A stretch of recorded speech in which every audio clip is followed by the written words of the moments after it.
Assalamualaikum warahmatullahi wabarakatuh. Perkenalkan, nama saya Amalia Fitra. Saya ingin menjelaskan tentang asam amino dan peptida. Biomolekular.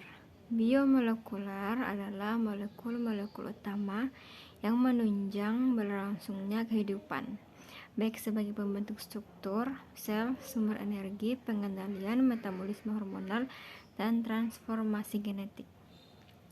Molekul-molekul organik yang berperan dalam kelangsungan kehidupan yaitu biomolekular utama, yaitu protein, karbohidrat, lipida, dan asam nukleat. Asam amino merupakan monomer satuan pembentuk protein, mempunyai dua gugus fungsi, gugus amino dan gugus karboksil, yang terikat pada atom karbon yang sama. Atom karbon yang mengikat gugus amino adalah atom karbon A terhadap karboksil, karenanya dapat disebut asam amino karboksilat. Ini adalah rumus umum asam amino. Ini R, ada H2N, C, COH, dan H.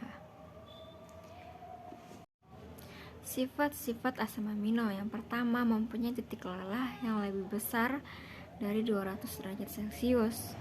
Yang kedua, larut dalam air dan pelarut polar lainnya, tapi tidak larut dalam pelarut non-polar. Yang ketiga, bersifat sweeter ion, dapat bereaksi dengan asam dan basa. Yang keempat, bersifat amfoter, memiliki ion karboksilat minus CO2 dan ion amonium minus NH2+. Ini adalah asam amino dan tidak ada bentuk netral, bentuk sweeter ion atau amfoter. Asam amino penyusun protein, yaitu gabungan beberapa asam amino yang tersambung melalui ikatan peptida disebut sebagai polipeptida atau protein. Terus ada hal yang menarik bahwa protein pada semua bentuk kehidupan mengandung hanya 20 jenis asam amino. Namun interkoneksinya menghasilkan ragam makhluk hidup yang tak terhingga banyaknya. Reaksi asam amino. Reaksi nihidrin, reaksi umum untuk asam amino. Semua asam amino berwarna ungu terhadap reagen nihidrin.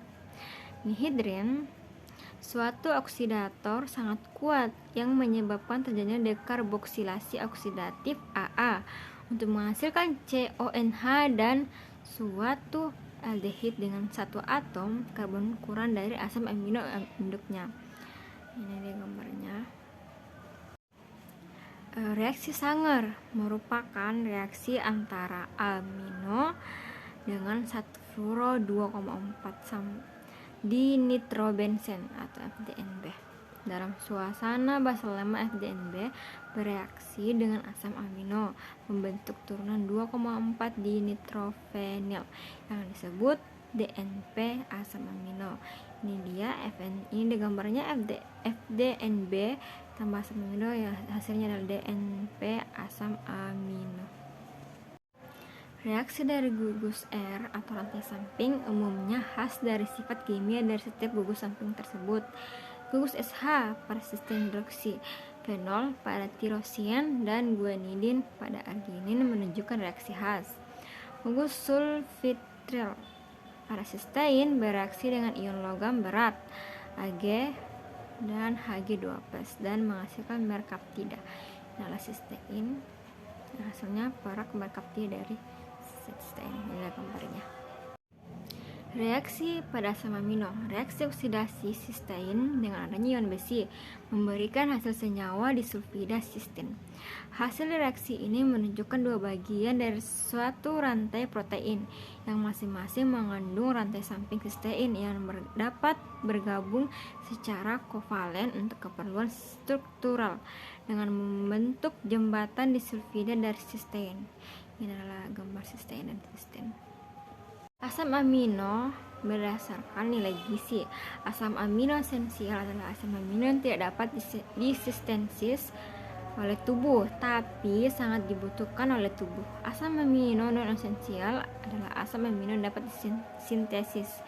Ini adalah contoh asam amino esensial dan non esensial.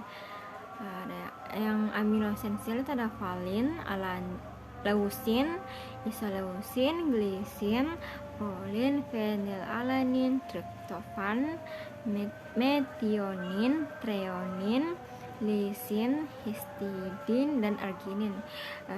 Non-esensial itu ada alanin, glisin, prolin, serin, tirosin, sistein, glutamin, glutamat, asparagin, dan aspartat. Senyawa peptida. Reaksi asam amino yang sangat penting adalah reaksi kondensasi antara asam amino dan asam amino untuk membentuk protein. Interaksi asam amino membentuk protein melalui ikatan kovalent peptida. Ikatan peptida adalah ikatan antara gugus karboksil dari satu asam amino dengan gugus amino dari asam amino yang lain. Protein hanya terhidrolisasi sebagian, maka polimer-polimer yang lebih kecil yang terbentuk dari asam amino disebut peptida.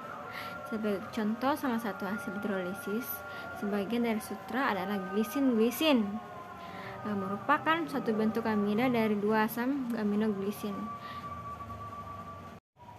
Ini adalah gambar pembentukan peptida. Terima kasih. Ini itu yang bisa saya sampaikan. Assalamualaikum warahmatullahi wabarakatuh.